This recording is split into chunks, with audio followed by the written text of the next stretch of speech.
नमस्कार दोस्तों, आपका स्वागत है हमारे चैनल शर्वरी के कथा रंग में। आज हम लाए हैं एक अद्भुत कहानी जिसका नाम है एक बहेलिए की सच्ची शिव भक्ति। अगर आप पहली बार इस चैनल पे आए हैं तो हमारे चैनल को लाइक, शेयर और सब्सक्राइब कीजिए। आइए सुनते हैं आज की कहानी। एक गांव में किशन नाम का एक बहेलिया रहता था। वह गांव में जाल बिछाकर चिड़िया, कबूतर, तोता और अन्य पक्षियों को पकड़ता था, फिर उन्हें पिंजरे में बंद करके रख लेता और गांव के बाजार में बेच देता था। किशन के घर में उसकी पत्नी शांति भी थी।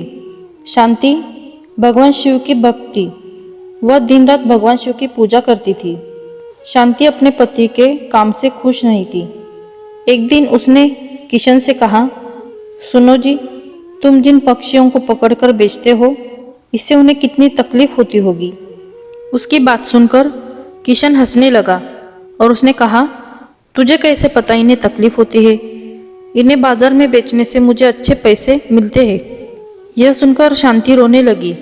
उसने कहा, आपको शायद नहीं पता कि इन भूले बेजुबान पक्षियों की हाय हमें लग रही है। इसी कारण हमारे कोई संतान नहीं है। मैं दिन रात भगवान शिव की पूजा करती हूँ, लेकिन फिर भी हम संतान के सुख से वंचित हैं। तब किशन ने कहा, मैं यह सब नहीं मानता हूँ, तू भी इस सब के बारे में सोचना छोड़ दे।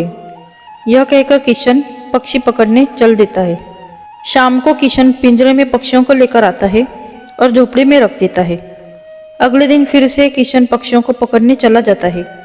तभी कोई घर का दरवाजा खटखटाता है। शांति दरवाजा खोलकर देखती है तो उसके सामने एक ब्राह्मण अपनी पत्नी के साथ खड़े थे। शांति उनसे कहती है, महाराज आप लोग कौन हैं? तब ब्राह्मण कहता है, बेटी हम बहुत दूर से कुछ दिन इस गांव के शिव मंदिर में अमर कथा पढ़ने आए हैं, इसलिए घर घर जाकर उसका निमंत्रण दे रहे हैं। तुम भी कल से अपने परिवार के साथ कथा सुनने आना। यह सुनकर शांति बहुत खुश हुई। उसने कहा, हे ब्राह्मण देवता, मेरे तो भाग्य खुल गए। ऐसा अवसर तो किस्मत वालों को मिलता है, परंतु आप दोनों की रहने की व्यवस्था कहाँ है? तो ब्राह्मण ने कहा, बेटी मंदिर के पंडित जी ने हमारे रहने का इंतजाम मंदिर में ही कर दिया है, और इस गांव में जो भी हमें सम्मान और प्यार से भोजन कराएगा हम भोजन कर लेंगे। यह सुनकर शांति की आंखों से आंसू बहने लगे। उसने रोते हुए कहा, महाराज मैं बहुत गरीब हूँ, लेकिन मेरी इच्छा है कि जब तक आप इस गांव में रहे आप मेरे घर में भोजन करें। यह सुनकर ब्राह्मण की पत्नी बोली, बेटी तुम चिंता मत करो। यदि तुम्हारी इच्छा हमें भोजन कराने की है तो हर दिन हम तुम्हारे घर में ही भोजन करेंगे। तुम्हारे रूखे सूखे एक निवाले से ही हमारी तृप्ति हो जाएगी। यह सुनकर शांति बहुत खुश हो गई। उसने कहा, मैं आपके लिए भोजन तैयार करती हूँ। तब ब्राह्मण ने कहा, माई तुम भोजन तैयार करो, हम पूरे गांव में निमंत्रण देकर तुम्हारे घर आएंगे। यह कहकर दोनों चले जाते हैं। शांति भोजन तैयार करती है। कुछ समय बीत जाने के बाद दोनों पति पत्नी शांति के घर भोजन करने आ जाते हैं। जब वे भोजन करने बैठते हैं तभी ब्राह्मण की नज़र पिंजरे में पक्षियों पर पड़ती है। वे उठकर खड़े हो जाते हैं। शांति उनसे पूछती है, महाराज क्या मेरे से कोई भूल हो गई? ब्राह्मण ने क्रोधित होते हुए कहा, तुमने इन बेजुबान पक्षियों को पिंजरे में कैद कर रखा है। हम तुम्हारे घर भोजन नहीं कर सकते। तुम भगवान शिव की अमर कथा सुनना चाहती हो और उनके प्रिय कबूतरों को तुमने कैद कर रखा है। यह कहकर वे चल देते हैं। शांति उनके पैर पकड़ लेती है और कहती है, हे ब्राह्मण देवता, मेरे घर से रुष्ट होकर न जाइए। मैं तो वैसे भी संतान सुख से वंचित हूँ। अगर आप भी बिना भोजन किए चले गए तो हमारा सर्वनाश निश्चित है। यह पक्षी मेरे पति ने पकड़े हैं, मैं अभी इन्हें आज़ाद कर देती हूँ। यह कहकर वह बाहर जाकर सारे पक्षियों को आज़ाद कर देती है। यह सब देखकर ब्राह्मण पत्नी सहित भोजन करते हैं और शांति को सौभाग्यवती और पुत्रवती होने का आशीर्वाद देकर चले जाते हैं। शाम को जब किशन आता है वह पिंजरा खाली देखकर शांति से पूछता है। तब शांति उसे सारी घटना बता देती है। किशन गुस्से में कहता है, मैं इतनी मेहनत से पक्षी पकड़ कर लाया था और तूने सब उड़ा दिए। आज के बाद किसी को भी भोजन पर मत बुलाना। तब शांति कहती है, मैंने तो उन दोनों को 7 दिन का न्योता दे दिया है। अब मैं पीछे नहीं हट सकती। उन्होंने मुझे सौभाग्यवती और पुत्रवती होने का आशीर्वाद दिया है। अमर कथा पढ़ने वाले सच्चे ब्राह्मण का आशीर्वाद कभी बेकार नहीं जाता। अगर उन्हें भोजन नहीं कराया और उन्होंने गुस्से में श्राप दे दिया तो हमारा सर्वनाश हो जाएगा।